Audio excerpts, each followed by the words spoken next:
حضرت سیدنا انس بن مالک رضی اللہ تعالیٰ عنہ فرماتے ہیں، میرے چچا حضرت سیدنا انس بن نضر رضی اللہ تعالیٰ عنہ غزوہ بدر میں نہ جا سکے۔ جب ان سے میری ملاقات ہوئی تو انہوں نے افسوس کرتے ہوئے فرمایا، غزوہ بدر جو کہ مسلمانوں اور کفار کے درمیان پہلی جنگ تھی، میں اس میں حاضر نہ ہو سکا۔ اگر اب اللہ رب العزت نے مجھے کسی غزوہ میں شرکت کا موقع دیا تو دیکھے گا کہ میں کس بہادری سے لڑتا ہوں۔ پھر جب غزوہ احد کا موقع آیا تو کچھ لوگ بھاگنے لگے۔ میرے چچا حضرت سیدنا انس بن نضر رضی اللہ تعالیٰ عنہ نے عرض کی، اے میرے پروردگار عز و جل، ان بھاگنے والوں میں جو مسلمان ہیں میں ان کی طرف سے معذرت خواہ ہوں، اور جو مشرک ہیں میں ان سے بری ہوں۔ پھر آپ رضی اللہ تعالیٰ عنہ تلوار لے کر میدان کارزار کی طرف پروانہ وار بڑھے۔ راستے میں حضرت سیدنا سعد رضی اللہ تعالیٰ عنہ سے ملاقات ہوئی تو فرمایا، اے سعد رضی اللہ تعالیٰ عنہ، کہاں جاتے ہو؟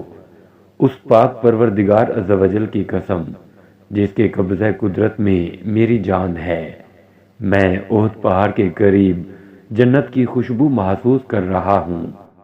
پھر یہ کہتے ہوئے آگے بڑھے، واہ، جنت کی ہوا کیسی عمدہ، خوشگوار اور پاکیزہ ہے۔ بار بار یہی کلمات دہراتے رہے اور لڑتے لڑتے شہید ہو گئے۔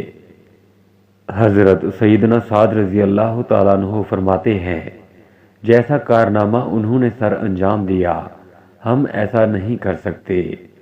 جب آپ رضی اللہ تعالیٰ عنہ کی لاش مبارک کو ڈھونڈا گیا تو ہم نے اسے شہیدوں میں پایا۔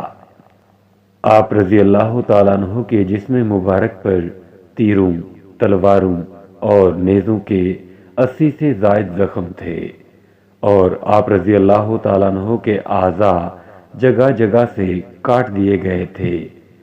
آپ رضی اللہ تعالیٰ عنہ کو پہچاننا بہت مشکل ہو چکا تھا۔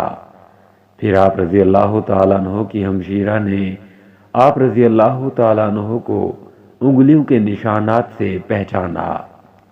حضرت سیدنا انس رضی اللہ تعالیٰ عنہ فرماتے ہیں، ہم آپ رضی اللہ تعالیٰ عنہ کو دیکھ کر یہ آیت پڑھ رہے تھے۔